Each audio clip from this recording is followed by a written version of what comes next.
Special ചൈൽഡായ Gautam കൃഷ്ണയുടെ gifted parents.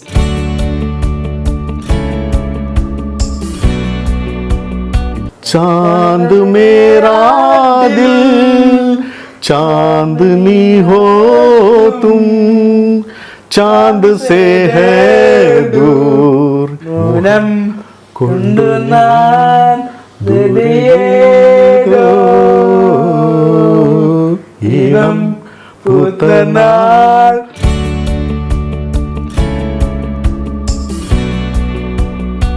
Autism, cerebral palsy അവസ്ഥയിലുള്ള കുഞ്ഞുങ്ങളെ നാം സ്പെഷ്യൽ ചൈൽഡ് എന്ന ഓമനപ്പേരിൽ വിളിക്കാറുണ്ട്.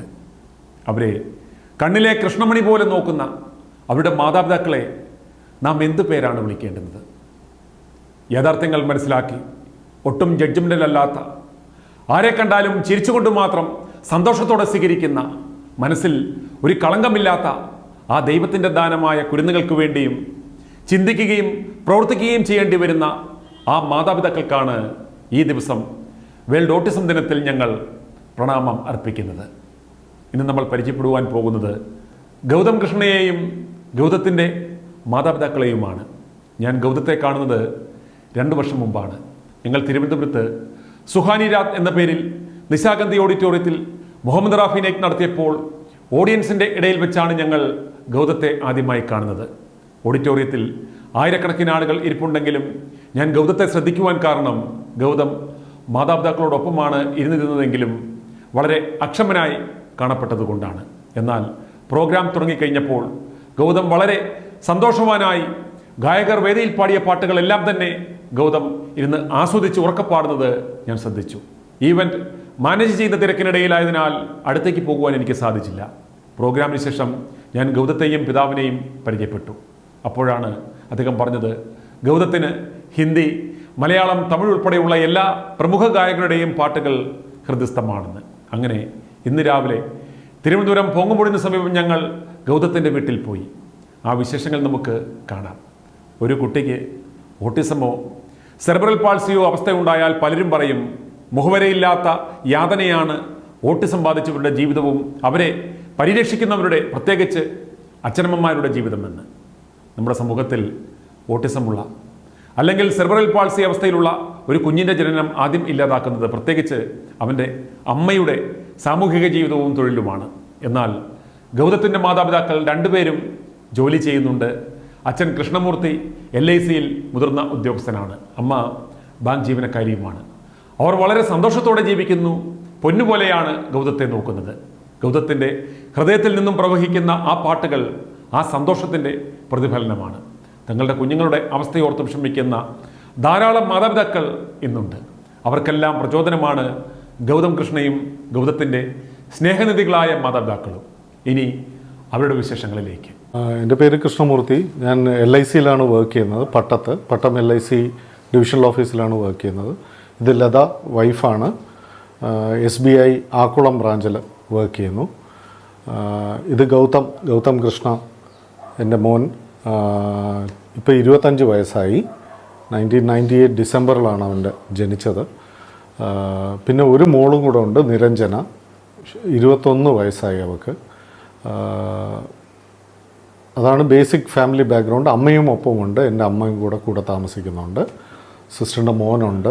ഇങ്ങനെ ഞങ്ങളൊരു കൂട്ടുകുടുംബമായിട്ട് ഇങ്ങനെ ഇവിടെ താമസിക്കുന്നു. അതെ, അതാണ് മെയിനായിട്ട് പറയാനുള്ളത്. ഇപ്പം ഗൗതം കൃഷ്ണയുടെ ഇപ്പം ജനിച്ച സമയത്ത് ഇപ്പം അത് ആ സമയത്ത് നമുക്ക് ഐഡൻറ്റിഫൈ ചെയ്യാൻ പറ്റിയോ കുഞ്ഞിന് ഇത്തരത്തിലൊരു ഇഷ്യൂ ഉണ്ടെന്ന്? ഈ ഫീറ്റൽ ഡിസ്ട്രെസ് വന്നിട്ടാണ് കുട്ടിയെ നമ്മളിപ്പോൾ മൂവ്മെൻറ്റ് നിൽക്കും എന്ന് പറയും നമ്മുടെ ഒരു ലേമൻസ് ലാംഗ്വേജിലാണെങ്കിൽ. അപ്പോൾ മൂവ്മെൻറ്റ് ഒരു 8 മണി, രാത്രി 8 മണിയോട് അടുപ്പിച്ച് കംപ്ലീറ്റ് ആയിട്ട് സ്റ്റോപ്പ് ചെയ്ത പോലെ വൈഫിന് തോന്നി. അപ്പോൾ നമ്മളപ്പോൾ ഒരു കാറ് പിടിച്ച് ഹോസ്പിറ്റലിൽ പോയപ്പോഴത്തേക്ക് അവർ പറഞ്ഞു ഇങ്ങനെ എന്താണ് ഫ്ലൂയിഡ്, നമ്മൾ ആ കുട്ടി കിടക്കുന്ന ഒരു ഫ്ലൂയിഡുണ്ട്, ആ ഫ്ലൂയിഡ് കുറച്ച് ഇവൻ ആസ്പിറേറ്റ് ചെയ്തു. സാധാരണ ഇത് ജസ്റ്റ് ആ ഫ്ലൂയിഡായിട്ട് കിടക്കുക, അത് കഴിഞ്ഞിട്ട് വെളിയിലെടുക്കുമ്പോൾ ആ ഫ്ലൂയിഡ് അങ്ങ് പോകും. അത് കുറച്ച് ആസ്പിറേറ്റ് ചെയ്തു. അപ്പോൾ അങ്ങനെ എമർജൻസി സിസേറിയൻ ചെയ്തിട്ടാണ് എടുത്തത്. പക്ഷേ അപ്പോൾ തന്നെ അവർ പറഞ്ഞിരുന്നു എന്നുവെച്ചാൽ ഇങ്ങനെ ഒരു പ്രോബ്ലം ഉണ്ടാവാൻ ചാൻസ് ഉണ്ട്. കാര്യം കുട്ടി കരയാൻ ഒരു 10 മിനിറ്റ്സ് എടുത്തു. ഒരു ഇനിഷ്യൽ ഓക്സിജൻ സപ്ലൈ കുട്ടിക്ക് കിട്ടുന്നത് ഞാൻ മനസ്സിലാക്കുന്നത് ആ ഇനിഷ്യൽ പെട്ടെന്ന് കരയുമ്പോഴാണ്. അപ്പോൾ ഈ ഓക്സിജൻ സപ്ലൈയുടെ ഒരു ഡെഫിഷ്യൻസി അവർ ആദ്യമേ നമ്മുടെ അടുത്ത് പറഞ്ഞു. അടുത്ത ദിവസം CT എടുത്തപ്പോൾ മനസ്സിലായി കുറച്ച് ബ്രെയിനിൽ നല്ല ഡാമേജ് ഉണ്ട് എന്നുള്ളത് മനസ്സിലായി. അതിനുശേഷം അവർ പറഞ്ഞതാണ് ഇത് ഈ condition is called cerebral palsy, it is damage to the brain പോലെ. അതാണ് മെയിനായിട്ട് അവർ പറഞ്ഞൊരു കാര്യം. ആ ഫസ്റ്റ് ഡേ തന്നെ അവർ പറഞ്ഞു. അതിനെന്തെങ്കിലും ഒരു ട്രീറ്റ്മെൻറ്റ് ഓപ്ഷൻസ് ഉണ്ടെന്നോ അവരെന്തെങ്കിലും പറഞ്ഞിരുന്നു ആ സമയത്ത്? ബേസിക്കലി ഇതിന് റീഹാബിലിറ്റേഷൻ മാത്രമേ ഉള്ളൂ, അല്ലാതെ ഇതിനകത്ത് വേറെ ഓവർകം 100% ക്യൂറബിലിറ്റി എന്ന് പറയുന്നത് വളരെ ബുദ്ധിമുട്ടാണ്. അപ്പോൾ അത് നമുക്ക് കുറച്ചൊരു തെറാപ്പി, ഫിസിയോതെറാപ്പി, പിന്നെ ഓക്യുപ്പേഷണൽ തെറാപ്പി അങ്ങനത്തെ കാര്യങ്ങളാണ് കൂടുതൽ കോൺസെൻട്രേറ്റ് ചെയ്യുക. അപ്പോൾ നമ്മുടെ അടുത്ത് ചൈൽഡ് ഡെവലപ്മെൻറ്റ് സെൻ്റർ ഉണ്ട് ഇവിടെ. അതിനും ഒരു ഏജ് ബാറുണ്ട്, ഒരു 3 വയസ്സ് 4 വയസ്സ് അതുവരെയൊക്കെ അവർ ചൈൽഡ് ഡെവലപ്മെൻറ്റ് സെൻറ്ററിൽ 5 ഇയേഴ്സ് എങ്ങാണ്ടാന്ന് തോന്നുന്നു. അതുവരെ SATയിൽ ചൈൽഡ് ഡെവലപ്മെൻറ്റ് സെൻറ്റർ ഉണ്ട്. It's A very good institute. അവിടെ ആദ്യം പോയി. പിന്നെ എല്ലാ കാര്യങ്ങളും അവർ ആദ്യമേ നമ്മുടെ അടുത്ത് ഗൈഡ് ചെയ്തിരുന്നു കുറച്ചൊക്കെ.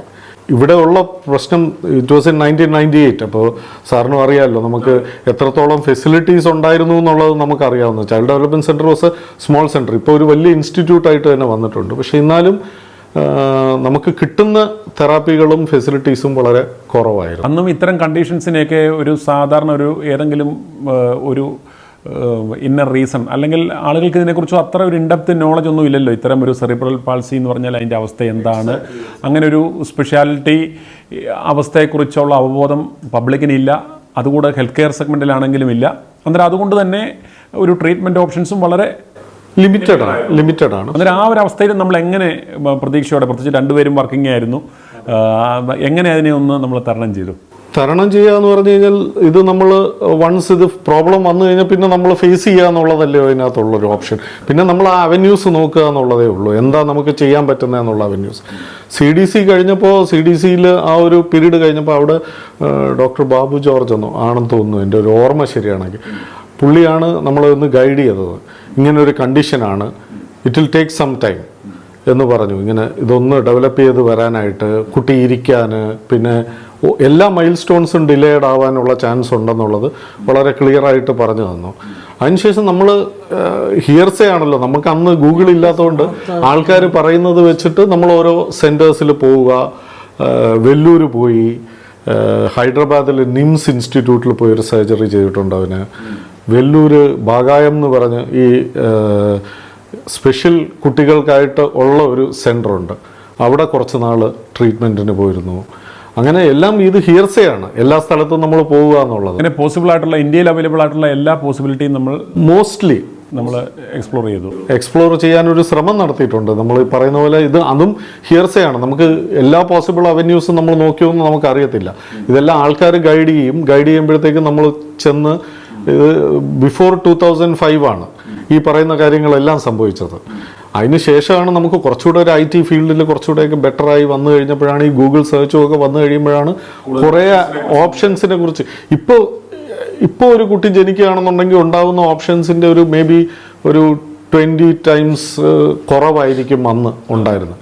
ഇപ്പോഴും ഒട്ടും പര്യാപ്തമല്ല എന്നുള്ളതാണ് സത്യം. പക്ഷേ എന്നാലും അതിനെക്കാട്ടിലും 20 ടൈംസ് ലെസ് ആണ്. പക്ഷെ കഴിയുന്നത്ര അവന്യൂസ് നമ്മൾ എക്സ്പ്ലോർ ചെയ്യാൻ ശ്രമിച്ചിട്ടുണ്ട്. ഹി ഹാസ് ഗോൺ ത്രൂ ഒരു മൾട്ടിപ്പിൾ സർജറീസ്, അത്രയും പറയാമല്ലോ. ഒരു മേ ബി 10-15 മുകളിൽ സർജറീസ് അവന് ചെയ്തിട്ടുണ്ട് ടു മേക്ക് ഹിം വാക്ക്. അന്നേരം അതിന് ശേഷമുള്ള ഒരു ഇമ്പ്രൂവ്മെൻറ്റ്, അതായത് ഇപ്പോൾ ഈ ഒരു കണ്ടീഷനിലുള്ള കുട്ടികൾക്ക് പലതരത്തിലുള്ള ഇഷ്യൂസ് ആയിരിക്കാം അവർ പ്രകടിപ്പിക്കുന്നത്. അന്നേരം മോനെ സംബന്ധിച്ചിടത്തോളം ഈ പറയുന്ന ഈ സർജിക്കൽ ഓപ്ഷൻസ് എല്ലാം കഴിഞ്ഞപ്പോൾ എങ്ങനെ ഒരു ഇമ്പ്രൂവ്മെൻറ്റ് നമുക്ക് കാണുന്നുണ്ടോ? അതോ ഡെഫിനറ്റ്ലി ബെറ്റർ. പക്ഷേ നമ്മൾ പ്രതീക്ഷിക്കുമല്ലോ, നമ്മളൊരു എല്ലാ പാരൻസിനും ഒരു കാര്യം ചെയ്യുമ്പോഴത്തേക്ക് ഉണ്ടാവുന്ന ഒരു പ്രതീക്ഷയുണ്ടല്ലോ. ആ പ്രതീക്ഷയുടെ അത് may be because of his condition ചില ഇത് ഡിഫർ ചെയ്യും കേട്ടോ, കുട്ടികൾ ടു കുട്ടികൾ ഡിഫർ ചെയ്യും.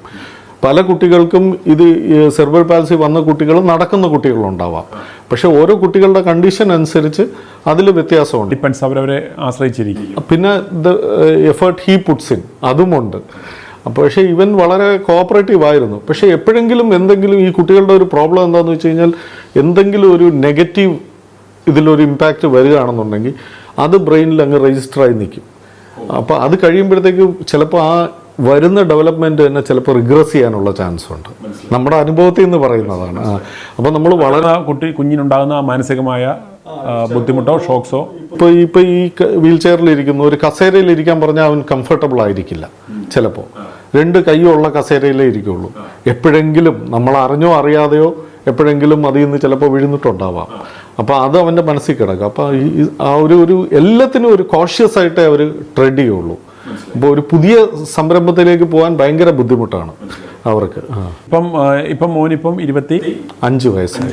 അന്നേരം ഇപ്പോൾ കുഞ്ഞിൻ്റെ ഇപ്പോൾ ആ ഒരു കണ്ടീഷൻസ് നമുക്ക് നോക്കുമ്പോഴത്തേക്കും ഈ ഇവിടുത്തെ ഒരു എഡ്യൂക്കേഷൻ സിസ്റ്റം, അതായത് ഈ ഒരു സെറിബ്രൽ പാൾസി കണ്ടീഷനുള്ള കുഞ്ഞുങ്ങൾക്ക് എന്ത് എഡ്യൂക്കേഷൻ പ്രൊവൈഡ് ചെയ്യാനുള്ള ഒരു സിസ്റ്റം നമുക്കിപ്പം നിലവിലുണ്ടോ? സ്പെഷ്യൽ സ്കൂൾസ് ഉണ്ട്. പക്ഷേ എൻ്റെ അനുഭവത്തിൽ നിന്ന് പറയുകയാണെന്നുണ്ടെങ്കിൽ ഒരുപാട് സ്പെഷ്യൽ സ്കൂൾസ് ഉണ്ട്. വളരെ നല്ല ആൾക്കാർ വളരെ എഫേർട്ട് എടുത്ത് നടത്തുന്ന സ്കൂൾസ് ഉണ്ട്. പക്ഷേ ഫെസിലിറ്റീസ് ആർ ഇൻഅഡ്വക്കേറ്റ്, ഒട്ടും തന്നെ ഇല്ല. പിന്നെ ഈ സ്പെഷ്യൽ എഡ്യൂക്കേറ്റേഴ്സ് ഉണ്ടല്ലോ, അവർക്ക് കിട്ടുന്ന ഒരു പേ പാക്കേജ് വളരെ കുറവാണ്.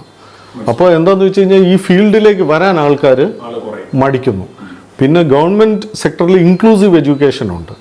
ഗൗതം പഠിച്ചത് 12ാം ക്ലാസ് വരെയും ഗവൺമെൻറ് സ്കൂളിലാണ് പഠിച്ചതെന്ന് പറഞ്ഞാൽ അവിടെ നമ്മൾ കൊണ്ടുപോയി രാവിലെ ആക്കും, വൈകുന്നേരം വരെ ഇരിക്കും.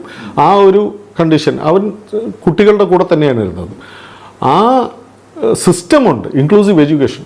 എഡ്യൂക്കേറ്റേഴ്സ് ഇല്ല. മനസ്സിലായി. അന്നേരം ഏറ്റവും കൂടുതൽ കോൺട്രിബ്യൂട്ടർ ആകാൻ സാധിക്കുന്നത് നിലവിലത്തെ അവസ്ഥയിൽ കുഞ്ഞുങ്ങളുടെ പേരൻസിനാണോ ടീച്ചേഴ്സിനാണോ? അതായത് ഒരു നോട്ടീസബിൾ ആയിട്ടുള്ള ചേഞ്ചസ് കുട്ടികളിൽ വരുത്താൻ സാധിക്കുന്നത്? രണ്ട് വശവുമുണ്ട്. ടീച്ചേഴ്സിന് ഭയങ്കര റോളുണ്ട്. കാര്യം ഇവർ റോൾ മോഡലായിട്ട് ചിലപ്പോൾ കരുതുന്ന ആൾക്കാർ ടീച്ചേഴ്സായിരിക്കും. നമ്മുടെ സ്പെഷ്യൽ സ്കൂളിൽ പോയി കഴിഞ്ഞാൽ ചില ടീച്ചേഴ്സിനെ പോയിന്റ് ഔട്ട് ചെയ്ത് അവർ സന്തോഷം പ്രകടിപ്പിക്കുന്ന കുട്ടികളുണ്ടാവാം. അവരോട് പെരുമാറുന്ന രീതി. നമ്മുടെ ഗവൺമെൻറ് സ്കൂൾസിൽ ഞാൻ കണ്ട ഏറ്റവും വലിയ ഗുണം എന്താണെന്ന് വെച്ച് കഴിഞ്ഞാൽ കുട്ടികളാണ്. കുട്ടികൾക്ക് ഒരു ജഡ്ജ്മെൻ്റലല്ല. പ്രത്യേകിച്ച് ഗവൺമെൻറ് സ്കൂൾസിൽ ഒട്ടുമേ ജഡ്ജ്മെൻ്റലല്ല. എന്ത് കാര്യം ഉണ്ടെങ്കിലും അവർക്ക് ചെയ്യാൻ ഒരു മടിയുമില്ല. ഞാൻ എൻ്റെ അനുഭവത്തിൽ നിന്ന് പറയാം. പിന്നെ ടീച്ചേഴ്സും അതേപോലെ വളരെ കോപ്പറേറ്റീവാണ്. പക്ഷേ ഗവൺമെൻറ് സ്കൂളിൽ ഒരു കണ്ടീഷൻ എന്താണെന്ന് വെച്ച് കഴിഞ്ഞാൽ മിനിമം നമ്പർ ഓഫ് സ്റ്റുഡൻസ് ഉണ്ടെങ്കിലേ സ്പെഷ്യൽ എഡ്യൂക്കേറ്റേഴ്സിന് കൊടുക്കും. ഇപ്പോൾ ഗൗതം പഠിച്ച സ്കൂളിൽ 2 കുട്ടികളെ ഉണ്ടായിരുന്നുള്ളൂ, സ്പെഷ്യൽ എഡ്യൂക്കേറ്റർ ഇല്ല.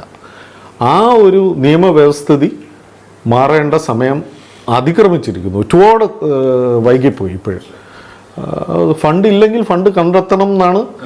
ഇത്തരം കാര്യങ്ങൾക്ക് കുറച്ചുകൂടി ഇമ്പോർട്ടൻസ് സർക്കാർ കൊടുക്കണം. അതിൻ്റെ ഒരു റീസൺ ചിലപ്പോൾ ഞാൻ പൊളിറ്റിക്കൽ ഇതല്ല, 1% അല്ലെങ്കിൽ 2% ഒക്കെ പോപ്പുലേഷൻ്റെ വരുന്നുള്ളൂ ആൾക്കാർ.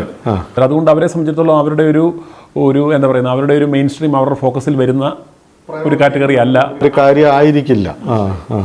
അതുപോലെ ഇത്തരം അവസ്ഥയുള്ള കുഞ്ഞുങ്ങളിൽ ചിലപ്പോൾ പലർക്ക് വളരെ എക്സ്ട്രാ ഓർഡിനറി കഴിവ് പ്രകടിപ്പിക്കുന്ന കുട്ടികളുണ്ട്. അതായത് എന്തെങ്കിലും ആർട്ടിസ്റ്റിക് ആയിട്ടാണെങ്കിലും അതുപോലെ കലാപരമായിട്ടും ഒക്കെ വളരെ സ്പെഷ്യൽ ഗിഫ്റ്റഡ് ആയിട്ടുള്ള ചൈൽഡുണ്ട്.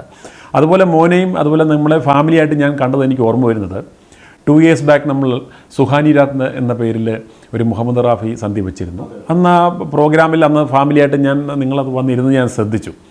അതിനുശേഷം ആ പ്രോഗ്രാം തുടങ്ങിയ സമയത്ത് ആ ഇവൻ്റ് റിലേറ്റഡ് ആയിട്ടുള്ള ആവശ്യങ്ങൾക്ക് വേണ്ടി ഞാനത് ഇവൻറ്റിൻ്റെ കോർഡിനേഷൻ നടക്കുമ്പോൾ മോൻ ഉറക്കെ അസ്ലം പാടുന്നതിനോടൊപ്പം തന്നെ മോൻ റഫിയുടെ എല്ലാ പാട്ടുകളും പാടുന്നത് ശ്രദ്ധിച്ചു. അന്നേരം അങ്ങനെയാണത് ശ്രദ്ധിക്കുന്നത്. അന്നേരം മോൻ എങ്ങനെ പാട്ടിനോട് ഇൻട്രസ്റ്റ് ഉണ്ടോ? എങ്ങനെ മോൻ്റെ ഒരു താല്പര്യം? പാട്ടാണ് അവൻ്റെ ലൈഫ്. ഗൗതമിനെ സംബന്ധിച്ചിടത്തോളം പാട്ടാണ് അവൻ്റെ ലൈഫ്. എന്ന് വെച്ച് കഴിഞ്ഞാൽ അത് ചിലപ്പോൾ നമ്മൾ ഇൻകൾക്കേറ്റ് ചെയ്യുന്ന ഓരോ കാര്യങ്ങളുണ്ടല്ലോ. നമ്മളിപ്പോൾ കൊച്ചുകുട്ടിയായിരിക്കുമ്പോഴത്തേക്ക് അവനെ മടിയിലിരുത്തിയാണ് ഞാൻ പാട്ട് കേട്ടോണ്ടിരുന്നത്. കുറേ അധികം കൂടുതലും ഹിന്ദി പാട്ടുകളാണ്. പിന്നെ എൻ്റെ അച്ഛനും കേൾക്കുന്നത് പഴയ പാട്ടുകളാണ്.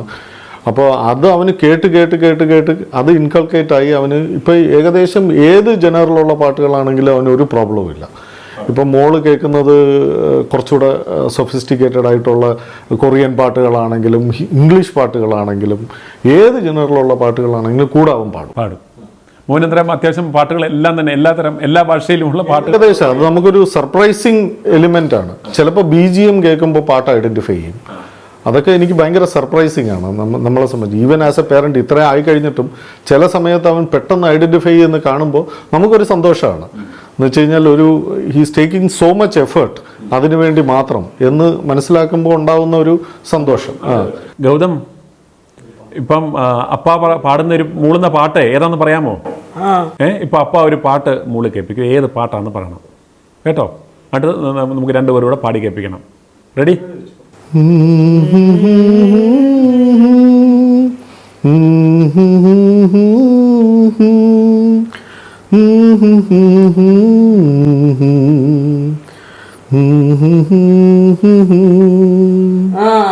ഏത് പാട്ട്?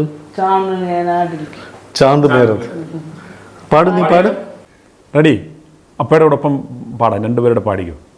चांद मेरा दिल चांदनी हो तुम, चांद से है दूर चांदनी कहाँ, लौट के आना ये यही तुमको जा रहे हो तुम, जाओ मेरी जान. അടിപൊളിയായിട്ട് പാടിയല്ലോ. Very good, very good. ഇനി ഏതാ നമുക്കൊരു പാട്ടോടെ പാടാവുന്നേ? ഏതാ? ഹരിവരാസനം. ഹരിവരാസനം. ഹരിവരാസനം വിശ്വമോഹനം ഹരിഹരീശ്വരം ആരാധ്യ പാദുകം നിത്യനതനം ഹരിഹരാത്മജം ദേവമാശ്രയേ. അടിപൊളിയായിട്ട് പാടുന്നുണ്ടല്ലോ.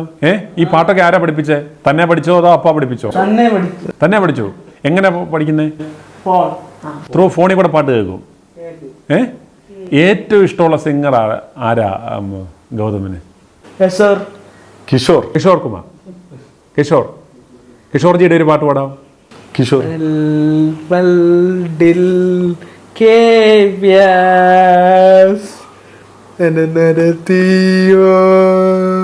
ജീവൻ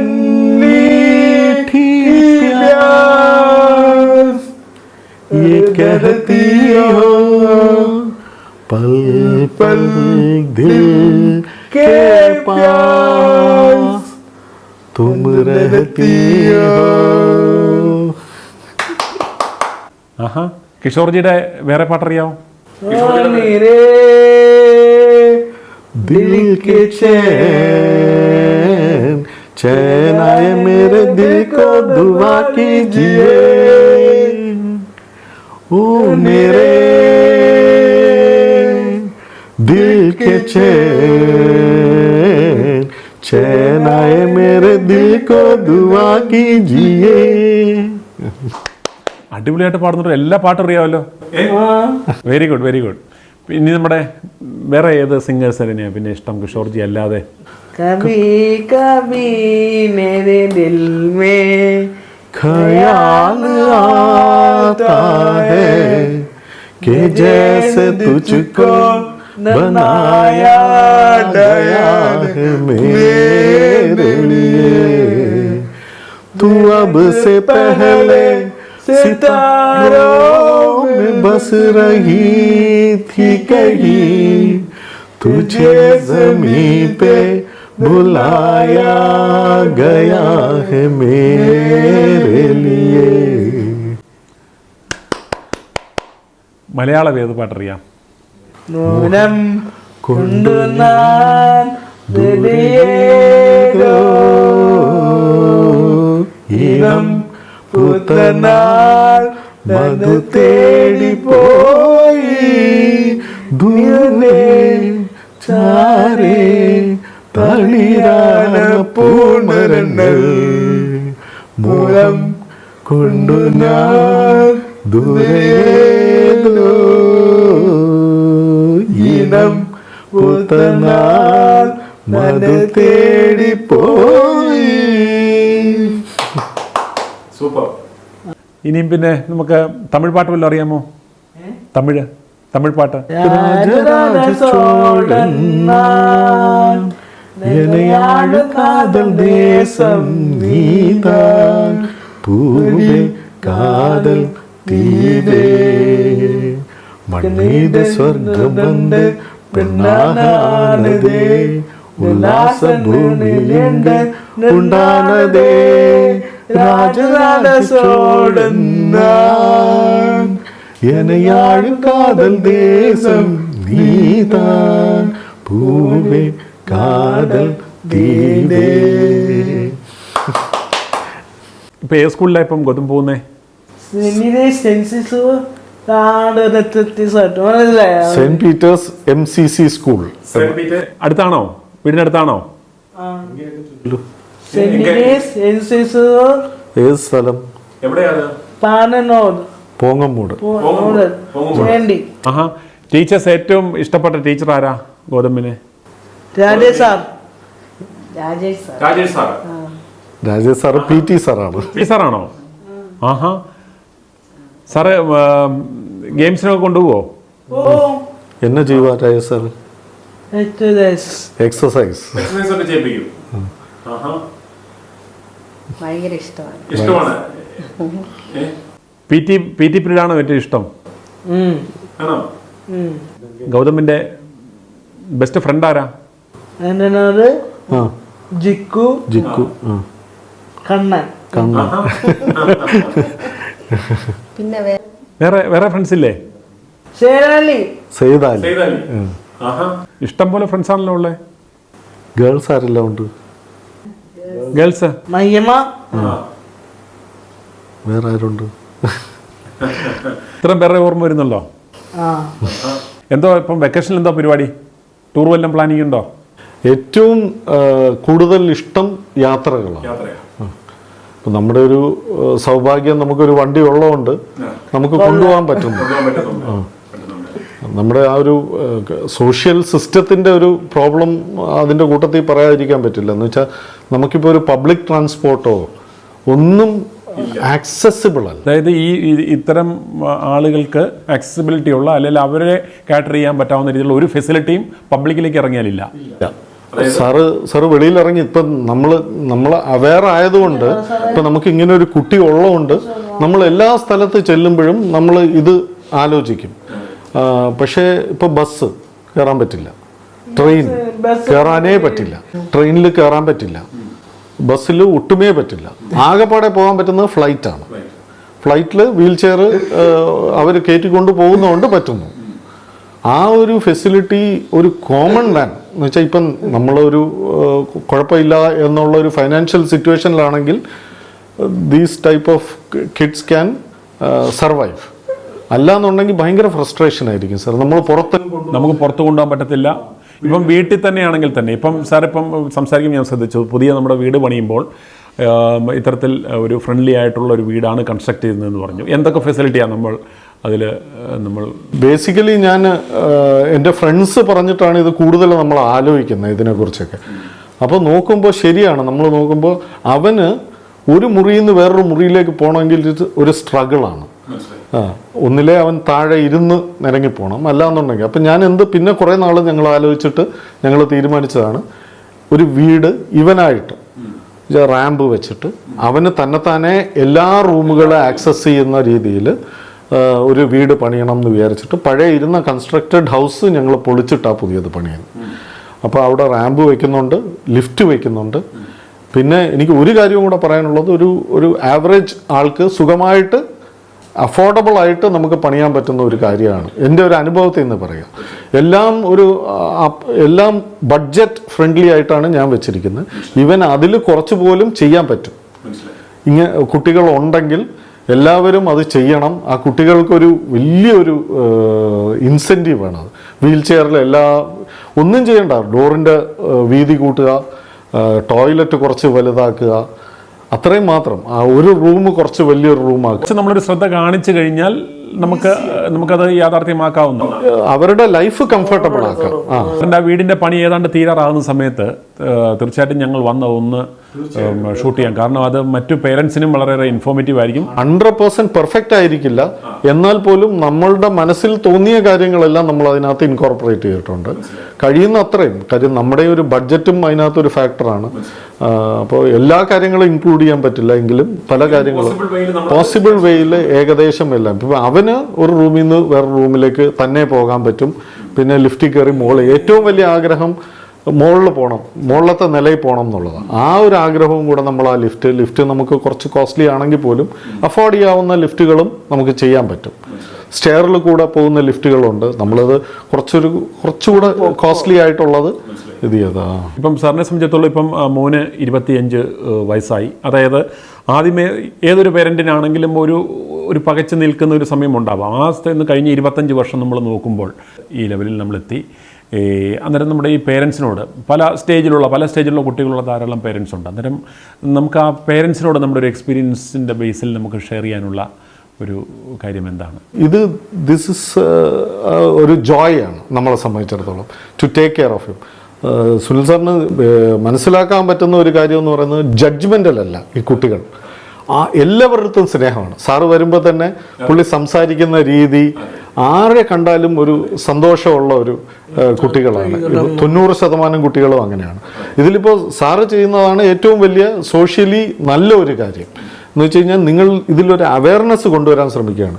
ഞാൻ സത്യസന്ധമായിട്ട് പറയാം, ഒരു 6 മാസമായിട്ട് ഞാൻ ശ്രമിക്കുകയാണ് മീഡിയയിൽ, ഓൺലൈൻ ന്യൂസ് ചാനൽസിൽ. സുനിൽ സാർ വിളിച്ച ഒരു ബ്ലെസ്സിങ് ആണ്. ഞാനൊരു 6 മാസമായിട്ട് ശ്രമിക്കുകയാണ്. എനിക്ക് കുറേ സജഷൻസ് ഉണ്ട് ഇത് ഇവരുടെ ലൈഫ് ഇമ്പ്രൂവ് ചെയ്യാനായിട്ട്. പ്ലീസ് ഗിവ് മീ ഒരു തീർച്ചയായിട്ടും എന്ന് പറഞ്ഞ് ഒരുപാട് പേരെ കോൺടാക്ട് ചെയ്തിട്ട് ഇതുവരെ ഒരു പ്രോപ്പർ റെസ്പോൺസ് നമുക്ക് വന്നിട്ടില്ല. ആദ്യമായിട്ടാണ് ഒരു ഓൺലൈൻ ന്യൂസ് ചാനൽ എൻ്റെ അടുത്ത് വന്നിട്ട് നിങ്ങളുടെ കാര്യങ്ങൾ ഒന്ന് തുറന്ന് പറയൂ എന്ന് പറയുന്നത്. അപ്പോൾ അതിനകത്ത് ഞാനൊരു 10-20 സജഷൻസ് ഞാനിങ്ങനെ എല്ലാവർക്കും അയച്ചു കൊടുത്തു. ഈ പബ്ലിക് ട്രാൻസ്പോർട്ടിൻ്റെ കാര്യം, പിന്നെ സ്കൂൾസിലെ ഫെസിലിറ്റീസിൻ്റെ കാര്യം. ഈ ഞാൻ നേരത്തെ പറഞ്ഞ ഗവൺമെൻറ് സ്കൂൾസിൽ ഒരു കുട്ടിയാണെങ്കിൽ പോലും അവർ ഡിസേർവ് ചെയ്യണില്ലേ എന്നുള്ളതാണ് എൻ്റെ ചോദ്യം. ഒരു അറ്റൻഷൻ, ഒരു സ്പെഷ്യൽ കെയർ അത് വേണ്ട കുട്ടികളാണെന്ന് നമ്മൾ അക്നോളജ് ചെയ്യുന്നു. അവരെ ദിവ്യാഞ്ജെന്നും സ്പെഷ്യൽ കിഡ്സ് എന്നും ഒക്കെ വിളിച്ചിട്ട് മാത്രം കാര്യമില്ല. ആ ഒരു കാര്യത്തിൽ മാത്രമാണ് എനിക്ക് ഭയങ്കര. പിന്നെ നമ്മുടെ ഗവൺമെൻറ് ലെവലിൽ ഒരു ഹെൽത്ത് സർവേ എല്ലാ 10 ഇയേഴ്സും നടത്തും. എന്ന് വെച്ച് കഴിഞ്ഞാൽ ടു ഐഡൻറ്റിഫൈ സ്പെഷ്യൽ കിഡ്സ്. അത് 10 വർഷമായിട്ട് ചെയ്തിട്ടേയില്ല. അപ്പോൾ എത്ര പെർസെൻറ്റേജ് ആൾക്കാരുണ്ട്, എത്ര പേർക്കാണ് ഇതിൻ്റെ നെസസിറ്റി എന്ന് പോലും ഒരു അവയർനെസ് സെൻട്രൽ ഗവൺമെൻറ്റിൽ നിന്നോ സ്റ്റേറ്റ് ഗവൺമെൻറ്റിൽ നിന്നോ വരുന്നില്ല. നമ്മൾ പേര് കൊടുത്തുകൊണ്ട് മാത്രം ആകുന്നില്ല എന്നുള്ളതാണ് ഇതിനകത്തുള്ള അർത്ഥവത്താകുന്നില്ല ഉള്ളതാണ് അതിനകത്തുള്ള ഫെസിലിറ്റീസ്. പിന്നെ രണ്ടാമത് ഈ പബ്ലിക് ട്രാൻസ്പോർട്ട് ഇത് മാത്രമല്ല, സുനിൽ സാർ ഇവിടുന്ന് ഉള്ളൂർ വരെ പോകുമ്പോൾ പബ്ലിക് കയറുന്ന ബിൽഡിങ്സിൽ റാമ്പ് നോക്കിയാൽ മതി. ഒറ്റ ഒരു റാമ്പിലും വീൽ ചെയർ കയറാൻ പറ്റില്ല. നമ്മളൊരു ഗവൺമെൻറ് ഇൻസ്ട്രക്ഷൻ ഉണ്ട് റാമ്പ് കെട്ടണം എന്നുള്ളത്. അതുകൊണ്ട് മാത്രം റാമ്പ് ഒരു ചടങ്ങായിട്ടാണ് ഒരു സാറ് പബ്ലിക് ബിൽഡിങ്സിൽ പോയി നോക്കിയാൽ മതി, അത് മനസ്സിലാവും. എന്ന് വെച്ചാൽ ഇത് ഞങ്ങളുടെ ഒരു വിഷമം പറയുന്നതാണ് കേട്ടോ. വെച്ചാൽ പിന്നെ ഞാൻ വേറൊരു കാര്യം അഡ്വക്കേറ്റ് ചെയ്യുന്ന ഒരു കാര്യം എന്താണെന്ന് വെച്ച് കഴിഞ്ഞാൽ കൗൺസിലിംഗ് സെൻറ്റേഴ്സ് ഭയങ്കര അർജൻറ്റായിട്ട് എല്ലാ നൂക്ക് ആൻഡ് കോർണറിൽ കഴിയുമെങ്കിൽ ഡിസ്ട്രിക്റ്റിൽ ഒരെണ്ണമെങ്കിലും ഫോർ പേരൻസ് വെക്കണം. 25 ഇയേഴ്സ് എന്ന് പറയുമ്പോൾ ഇറ്റ്സ് എ ലോങ് ടൈം. അപ്പോൾ നമുക്കൊരു മെൻ്റൽ ഒരു ഇതുണ്ടാവുമല്ലോ, പിരിമുറുക്കങ്ങൾ ഉണ്ടാവും. ആ പിരിമുറുക്കങ്ങൾ ഓവർകം ചെയ്യാനായിട്ട് പ്രോപ്പർ ഒരു ഗൈഡൻസ് ഉണ്ടെങ്കിൽ കുറേ അധികം പേരൻസിന് അത് നല്ലത്. ഇപ്പം നമ്മളെപ്പോലെ വളരെ എന്താ പറയുന്നത് ബാലൻസ്ഡ് ആയിട്ട് ഹാൻഡിൽ ചെയ്യാൻ പറ്റുന്ന ഒരുപാട് പേര് കാണില്ല. സാറിനെ സംബന്ധിച്ചിടത്തോളം സാറിൻ്റെ ഒരു എഡ്യൂക്കേഷൻ ബാക്ക്ഗ്രൗണ്ട് ഉണ്ട്, നിങ്ങൾക്ക് രണ്ടുപേർക്കും ഒരു കംഫർട്ടബിൾ ആയിട്ടുള്ള ജോബുണ്ട്, വളരെ ബാലൻസ്ഡ് ആയിട്ടും ഒബ്ജക്റ്റീവായിട്ടും തിങ്ക് ചെയ്യാൻ പറ്റുന്നുണ്ട്. അതേസമയം ഇതൊന്നും ഇല്ലാത്തവരെ സംബന്ധിച്ചിടത്തോളം അവരുടെ മറ്റുള്ള ദുരിതങ്ങൾക്കിടയിൽ അവരെ സംബന്ധിച്ചിടത്തോളം അവരെ നമുക്ക് കുറ്റം പറയാൻ സാധിക്കത്തില്ല. പലരും നമ്മൾ നേരിട്ട് തന്നെ നമ്മളത് കണ്ടിട്ടും കേട്ടിട്ടുമുണ്ട്. കാണുന്നതാണ് എന്ന് വെച്ച് കഴിഞ്ഞാൽ അവയർനെസ് തീരെ ഇല്ല സൊസൈറ്റിയിൽ. നമ്മളിപ്പോൾ ഒരു പബ്ലിക് സ്പേസിൽ പോവുകയാണ്, ഗൗതമിനെ കൊണ്ടുപോകുമ്പോൾ ഈ തുറിച്ചു നോക്കുന്ന ഒരു പ്രവണതയുണ്ട് ആൾക്കാർ ഇങ്ങനെ എന്തോ ഒരു അത്ഭുത ജീവിയെ കാണുന്ന പോലെ ഒരു നോട്ടമുണ്ട്. അത് തന്നെ it's A mental trauma four parents. മനസ്സിലായില്ലേ? അവരെന്തോ അപ്പോൾ ഒരുപാട് പേരൻസ് ഇതുകൊണ്ട് വെളിയിൽ കൊണ്ടുപോകാൻ മടിക്കും. ഒരു പബ്ലിക് സ്പേസിലേക്ക് ഏറ്റവും കൂടുതൽ പ്രോബബ്ലി ട്രാവൽ ചെയ്യുന്ന ഒരു കുട്ടിയാണ് ഗൗതം. ഒരു സ്ഥലത്തും നമ്മൾ മടിയില്ലാതെ ഞങ്ങൾ കൊണ്ടുപോകുന്നുണ്ട്. അതിൻ്റെ ഒരു ഡിഫറൻസ് അവൻ്റെ പല കാര്യങ്ങളിലും കാണാം. തീർച്ചയായിട്ടും ഇന്ന് നമ്മൾ തമ്മിൽ വീണ്ടും കാണാനൊരു അവസരം വന്നു തന്നെ. അന്ന് ഏതാണ്ട് എനിക്ക് തോന്നുന്നു ഒരു 10,000-8,000 ഓഡിയൻസ് വന്നൊരു വേദിയിൽ മോനുമായിട്ട് വരികയും അത് അത്തരത്തിലൊരു പബ്ലിക് എക്സ്പോഷർ വന്നതുകൊണ്ടാണ് നമുക്കും കാണാൻ പറ്റിയത്. അവന് അത് ഭയങ്കര ഒരു ഹീസ് സോ ഹാപ്പി അവിടെ. അപ്പോൾ ഈ ഒരു പബ്ലിക്കിലേക്ക് കൊണ്ടുപോകാനുള്ള ഒരു അവസരമൊക്കെ ഞങ്ങൾക്കുണ്ടാവുന്നത് ഈ ഒരു ഫൈനാൻഷ്യൽ ബാക്ക്ഗ്രൗണ്ട് ഉണ്ട്, പ്രോപ്പർ ജോബുണ്ട്, നമ്മൾ കുറച്ച് എഡ്യൂക്കേഷൻ ഉള്ളതാണ്, പിന്നെ നമുക്കിങ്ങനെ IT ഇതിൽ കുറച്ചൊരു ഇത് വരുന്നുണ്ട്. ഈ അവയർനെസ്, പബ്ലിക്കിൻ്റെ ഇടയിലുള്ള അവയർനെസ് അത് ഭയങ്കര ഇമ്പോർട്ടൻ്റ് ആണ്. പിന്നെ കൗൺസിലിംഗ് സെൻറ്റേഴ്സ് തുടങ്ങുന്നെങ്കിൽ എല്ലാ സ്കൂളിലും കൗൺസിലിംഗ് സെൻറ്റേഴ്സ് തുടങ്ങണമെന്ന് ഞാൻ പറയും. ടീച്ചേഴ്സിന് പേരൻസിൻ്റെ അത്രയും തന്നെ ഈ കുട്ടികളുടെ ഇടയ്ക്ക് നിൽക്കുമ്പോൾ ഉണ്ടാവുന്ന ഒരു പിരിമുറുക്കം ഉണ്ടാവും. പിന്നെ എല്ലാ ഫെസിലിറ്റീസും എല്ലാ സ്പെഷ്യൽ സ്കൂൾസിലും ഉണ്ടാവണം. ഫിസിയോതെറാപ്പി ആണെങ്കിലും എല്ലാ കാര്യങ്ങളും ഉണ്ടാവണം എന്നുള്ളത്. പക്ഷേ ഇതിലെന്താ പ്രശ്നമെന്ന് വെച്ച് കഴിഞ്ഞാൽ സ്പെഷ്യൽ സ്കൂൾസ് കഴിയുന്നതും തുടങ്ങും, പക്ഷേ അതിന് ഫണ്ട് ലാക്കിംഗ് ആയിരിക്കും, പൈസ ഉണ്ടാവില്ല. അപ്പോൾ എല്ലാം കൂടെ നോക്കുമ്പോഴത്തേക്ക് ഒരു ഫുൾ ഫെസിലിറ്റി ഉള്ള ഒരു സ്പെഷ്യൽ സ്കൂൾ കിട്ടുക ഡിഫിക്കൽട്ടാണ് ഇന്നത്തെ കാലത്ത്. ഈവൻ ഇത്രയും നമ്മൾ ഡെവലപ്പ് ചെയ്ത് ഒരു എക്സാമ്പിൾ മാത്രം പറയാം. ഞാൻ UK എൻ്റെ ഒരു ഫ്രണ്ടിൻ്റെ മോളുണ്ട്. പുള്ളിക്കാരി സ്പെഷ്യൽ എഡ്യൂക്കേറ്ററാണ്, സ്പെഷ്യൽ സ്കൂളിൽ ഇപ്പോൾ പഠിപ്പിക്കുകയാണ്. ഒരു ടീച്ചർ 3 കുട്ടി അമ്മു ഞാനറിയാം, അമ്മു എന്നാണ് പേര്. 3 കുട്ടികൾക്ക് ഒരു ടീച്ചറാണ് ആ സ്പെഷ്യൽ സ്കൂളിൽ. അപ്പോൾ പ്രോപ്പർ കെയർ കിട്ടും. പിന്നെ അവർ ഒന്നും റെസ്ട്രിക്റ്റ് ചെയ്യില്ല. മഴ നനയാൻ ഒരു കുട്ടിക്ക് ആഗ്രഹമെങ്കിൽ മഴ നനഞ്ഞോട്ടെ. അല്ല, നമ്മളിവിടെ എല്ലാം ഒരു ക്ലോസ്ഡ് അറ്റ്മോസ്ഫിയറിലാണ് എല്ലാം ചെയ്യുന്നത്. വളരെ കുറച്ച് സ്കൂൾസേ ഉള്ളൂ എന്തെങ്കിലും ഒരു ഫ്രീ ആയിട്ട് വിടാത്തതിൻ്റെ ഒരു റീസൺ ദേ ഫീൽ റെസ്പോൺസിബിൾ ആയിരിക്കും. എന്ന് വെച്ചാൽ ഈ കുട്ടി എങ്ങാനും വെളിയിൽ പോയി കഴിഞ്ഞാൽ എന്തെങ്കിലും സംഭവിച്ചു കഴിഞ്ഞാൽ നമ്മൾ റെസ്പോൺസിബിൾ ആണെന്നുള്ളൊരു ഫീലിംഗ് ഉണ്ടാവും. പക്ഷെ അവിടെ അങ്ങനെ ഒരു ഫീലിംഗ് അല്ല. അവർ അത്രയും റെസ്പോൺസിബിൾ ആയിട്ട് 3 കുട്ടികളാവുമ്പോൾ ഒരു പ്രശ്നവുമില്ല. നമുക്ക് പ്രോപ്പറായിട്ട് കെയർ ചെയ്യാൻ പറ്റും, അറ്റൻഷൻ കൊടുക്കാൻ പറ്റും. അപ്പോൾ അങ്ങനെ ഒരു ബ്ലെസ്ഡ് സൊസൈറ്റിയിലേക്ക് എത്തണമെങ്കിൽ we have long way to go. അതാണ് സത്യം. ഇന്ന് ഈ ദിവസത്തിൻ്റെ ഒരു പ്രത്യേകത എന്ന് പറയുന്നത് വേൾഡ് ഓട്ടിസം ഡേ ആയിരുന്നു ഇന്ന്. അന്നേരം ഈ ഒരു ദിനത്തിൽ തന്നെ നമുക്ക് ഇത്തരത്തിൽ ഇത് സിമിലറായിട്ടാണ് അത്തരം കുട്ടികളുടെയും ഒരു അവസ്ഥയും. അന്നേരം ഈ ഒരു ദിവസം നമ്മൾ ഇത്തരത്തിലൊരു സമയം സ്പെൻഡ് ചെയ്യുകയും അതുപോലെ ഗൗതമിൻ്റെ പേരൻസിനുമായിട്ട് നമുക്ക് സമയം സ്പെൻഡ് ചെയ്യാൻ സാധിച്ചു. നിങ്ങളുടെ അനുഭവങ്ങൾ പങ്കുവച്ചു. തീർച്ചയായിട്ടും അന്നേരം ഇത് കാണുന്ന പ്രേക്ഷകരെ സംബന്ധിച്ചിടത്തോളം അവർക്ക് ഇത് വളരെക്കും പ്രചോദനം നൽകും, പലർക്കും പല പുതിയ അറിവുകൾ നൽകും. അതോടൊപ്പം തന്നെ ഇത് കണ്ടുകൊണ്ടിരിക്കുന്ന ഇതുമായിട്ട് ബന്ധപ്പെട്ട വകുപ്പുകൾ കൈകാര്യം ചെയ്യുന്നവരോടും നമ്മളുടെ ഒരു അപേക്ഷ എന്ന് പറയുന്നത് ഇത്തരം അറ്റൻഷൻ കൂടുതൽ വേണ്ടുന്ന കുഞ്ഞുങ്ങൾക്ക് കൂടുതൽ ശ്രദ്ധ കൊടുക്കുക. മറ്റെല്ലാ സെഗ്മെൻറ്റിലും കൊടുക്കുന്നതിനേക്കാളും കൂടുതൽ പ്രയോറിറ്റി ഇവർക്കും കൊടുക്കുക. അവരത് അർഹിക്കുന്നു, ആവശ്യപ്പെടുന്നു എന്ന ഒരു യാഥാർത്ഥ്യവും കൂടി അവരിലേക്ക് എത്തിക്കാൻ സാധിച്ചതിൽ നമുക്കൊരു സന്തോഷമുണ്ട്. നമുക്ക് വേണ്ടി സമയം കണ്ടെത്തിയ മൂർത്തി സാറിനോടും ലതാ മേഡത്തോടും അതുപോലെ